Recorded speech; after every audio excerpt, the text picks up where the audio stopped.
যত বেলা গড়াচ্ছে মানুষজনের ভিড় কিন্তু বাড়ছে, মানে উৎসাহী মানুষজন তারাও জানতে চাইছেন যে কত বড় দুর্ঘটনা ঘটেছে। মোটামুটি সবাই দেখে নিয়েছেন টিভির পর্দায় আর ডিজিটাল নিউজে, মোবাইলের স্ক্রিনে তারা দেখে নিয়েছেন। তারা চাক্ষুষ করতে অনেকেই এখানে এসে উপস্থিত হয়েছেন। আমি মির্জা গালিব স্ট্রিটের এখন অবস্থাটা দেখাই আপনাদেরকে কীরকম পরিমাণে এখনও ভিড়। মানুষজনের কিন্তু ভিড় কমছে না, মানুষজনের ভিড় কিন্তু বাড়ছে। যত বেলা বাড়ছে তত মানুষজন কিন্তু বাড়ছে। কালকে ঘটনাটা ঘটেছে ঠিক রাত্রির 1:30-2 নাগাদ করে ঘটনাটা ঘটেছে। তারপর থেকে এখনও পর্যন্ত মানুষের ভিড় কিন্তু কমেনি। কালকে আরও ভিড় ছিল, সকালে আরও ভিড় ছিল, কিন্তু এখন বেলা যত বাড়ছে তত কিন্তু মানুষজনের ভিড় বেড়ে চলেছে। আমি ফুটপাতের এখান দিয়ে দেখানোর চেষ্টা করব। আমি ছিলাম দুর্ঘটনাস্থলে, একদম হোটেলের সামনে দাঁড়িয়েছিলাম, সেখান থেকে আমি ক্যাপচার করছিলাম, কভারেজ করছিলাম। আমরা এখনও পর্যন্ত ওয়েট করছি যে প্রশাসনের তরফ থেকে যদি কেউ আসেন, তার যদি বাইট আমরা নিতে পারি। এখনও পর্যন্ত সেরকম কাউকে দেখতে পাইনি আমরা। এর আগে অগ্নিমিত্রা পল উনি এসেছিলেন, কিন্তু ওনার বাইট আমরা নিতে পারিনি, আমরা অসমর্থ ছিলাম। উনি বেরিয়ে গেছেন, তৎপরতা ছিল ওনার, তাই জন্যই বেরিয়ে গেছেন। অনেক ব্যস্ত একটা মানুষ, কিন্তু এইরকম একটা দুর্ঘটনায় আমরা আশা করছি আমরা আসবে প্রশাসনের তরফ থেকে কেউ না কেউ তো আসবেনই ভিজিট করতে।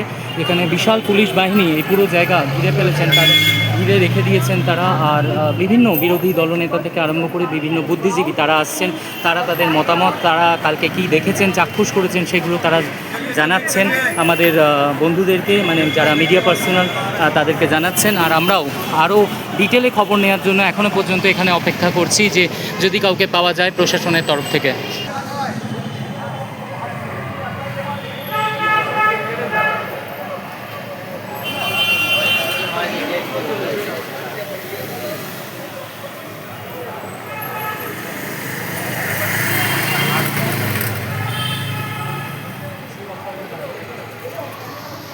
আমি দেখাই যেখানে দুর্ঘটনাটা ঘটেছে সেই জায়গাটা হচ্ছে এটা, সেই হোটেল। এর একদম সেকেন্ড ফ্লোরে, এই যে সেকেন্ড ফ্লোরে কাঁচ ভাঙা যেখানে রয়েছে, এইখানেই হচ্ছে সেই দুর্ঘটনা ঘটে কালকে রাত্রিবেলা। আর ঠিক তার ঢিলছোড়া দূরত্বে এই হচ্ছে সেই হোটেল যেখানে সেই দুর্ঘটনা ঘটেছে। তারপরেই হচ্ছে এই বিল্ডিং, আর এই বিল্ডিংয়ের পরেই হচ্ছে দমকলের যে অফিস, সেই অফিস যেখান থেকে দমকল এসেছেন। লোকমুখে যেরকম শোনা যাচ্ছে যে দমকল, অনেক বিরোধী নেতারা আছেন, অনেকেই বুদ্ধিজীবীরা তারা বললেন যে দমকলের তৎপরতা ছিল না। কিন্তু আমরা স্থানীয় মানুষজনের সঙ্গে কথা বলে আর যারা চাক্ষুষ করেছেন এই ঘটনাটা, সেই চাক্ষুষ তাদের থেকে যেটা জানতে পেরেছি, দমকল বাহিনী একদম ঠিক সময় এখানে এসে পৌঁছেছেন। আর দমকল বাহিনী ছিল বলেই এই দুর্ঘটনা কিন্তু আরও বিশাল বড় রূপ নিতে পারত। শুধুমাত্র দমকল বাহিনীর জন্যই কিন্তু এটা সম্ভব হয়েছে। এটা কিন্তু বিশাল বড় আরও রূপ নিতে পারতো, আরও বহু লোক মৃত হতে পারতো, কিন্তু সেটা কিন্তু হয়নি।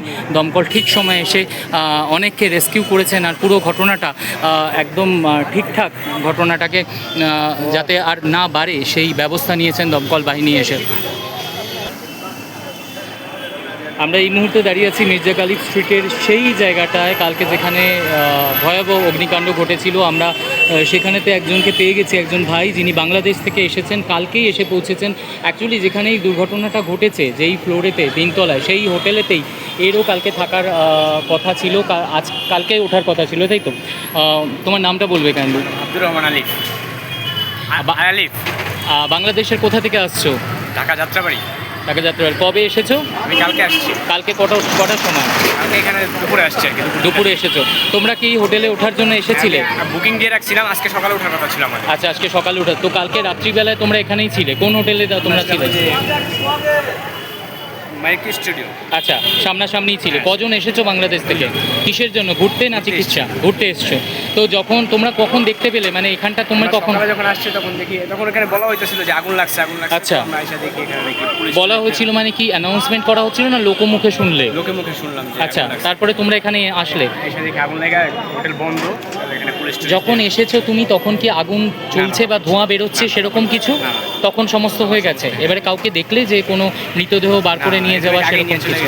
তা তোমার কি মনে হচ্ছে তারপর দেখার পর, যেই সময়টা তুমি এরকম দেখলে যে যেখানে তোমার আজকে ঢোকার কথা সেখানে এরকম দুর্ঘটনা ঘটেছে, তোমার মনটা তখন কিরম হচ্ছিল, কি বলছিল তোমার? আল্লাহ নিজের হাতে আমাকে বাঁচায় নিছে একদম, মানে ভয়াবহ দুর্ঘটনা থেকে যদি কালকে পেয়ে যেতে, হয়তো তোমরাও দুর্ঘটনার মধ্যে পড়তে পারতে। আর আজকে তো যা দেখছি যে বিশাল দুর্ঘটনা ঘটেছে। তা তুমি কি বলতে চাও, তোমরা যে হোটেলে আছো অ্যাকচুয়ালি এখানে যে ফায়ার সেফটি যে মেজার্সগুলো রয়েছে, যেহেতু খুব ছোটো ছোটো হোটেল, ঘিঞ্জি পরিবেশের মধ্যে হোটেল, ফায়ার সেফটি মেজার্স এদের নেই, যেহেতু খুব কম রেটেতে হোটেল ভাড়া দেওয়া হয়। তোমার থেকে একটা আমি পার্সোনালি একটা জিনিস, তোমরা যে হোটেলেতে আছো সেটা কতটা স্কোয়ার ফিটের হোটেল? সেখানে রাস্তা বড় কিন্তু এই হোটেলের রাস্তাগুলো অনেক চিপা চাপা, আচ্ছা। সিঁড়িগুলো অনেক চিপ। আর তোমাদের রেন্ট কত ওখানেতে নিচ্ছে হোটেলে? ওখানে নিচে 1100 টাকা। আচ্ছা, তো মোটামুটি ঠিক আছে, কিন্তু আমি যা জানছি এখানেতে লোকের সাথে কথা বলে এখানে অনেক কম রেটেতেও ঘর পাওয়া যায়।